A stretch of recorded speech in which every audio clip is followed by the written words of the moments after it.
Current പെട്ടെന്ന് പോയി. Current voltage ഡിമ്മായിട്ടാണ് വന്നത്. അപ്പോൾ നമ്മളെന്തോ സാധാരണ HT ജമ്പർ പോയാലൊരു അവസ്ഥയാണ്. പക്ഷെ കാറ്റൊന്നും ഉണ്ടായിട്ടില്ല. പെട്ടെന്നൊരു ഫോൺ കോൾ വന്നു. പ്രശാന്തൻ വിളിച്ചു, ഇങ്ങനെ കാറ് പിന്നെ മതിലടിച്ച് തകർത്തിട്ട് പോസ്റ്റം പൊട്ടിയിട്ടുണ്ടെന്ന് പറഞ്ഞു. അപ്പോൾ അദ്ദേഹത്തോട് ചോദിച്ചപ്പോൾ പറഞ്ഞിട്ട് കാര്യമില്ല, വെള്ളം ഇങ്ങനെ കുത്തി ഒലിച്ച് വരുന്നത്, റോഡും വഴിയും അതായത് സൈഡും ഒന്നും തിരിയാത്ത അവസ്ഥയാണ്.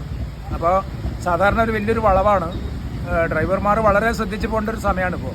അപ്പോൾ നമുക്കിപ്പോൾ എല്ലാവരോടും പറയാനുള്ളത്, റോഡിലൂടെ പോകുമ്പോൾ പ്രത്യേകിച്ച് കാസർഗോഡ്, കണ്ണൂർ ജില്ലകളിൽ ഇന്ന് കനത്ത മഴയാണ്. അപ്പോൾ ആ മഴ ഉണ്ടാകുമ്പോൾ സ്വാഭാവികമായിട്ടും നമ്മുടെ വായനശാലയുടെ അടുത്തെല്ലാം മൊത്തം വെള്ളത്തിലാണ്. അപ്പോൾ റോഡിലേ പോകുന്നവർ വളരെ ശ്രദ്ധിച്ച് പോവുക. എന്തോ ഭാഗ്യത്തിന് പിന്നെ അതിലെ യാത്രക്കാർക്കൊന്നും പറ്റാതെ അങ്ങനെ വന്നത് ഭാഗ്യമാണ്.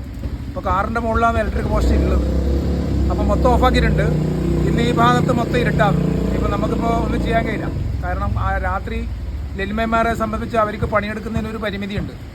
അപ്പോൾ കനത്ത മഴയിൽ അവരെ ജീവൻ പരിഗണിച്ചിട്ട് അവർ പണിയെടുക്കുന്നതിന് ഒരു പരിമിതിയുണ്ട്. ആ പരിമിതി ഇപ്പോൾ പകൽ മാത്രമേ ഇത് പോസ്റ്റൊക്കെ നിർത്തിട്ട് നമുക്ക് സപ്ലൈ പുനഃസ്ഥാപിക്കാൻ പറ്റൂ.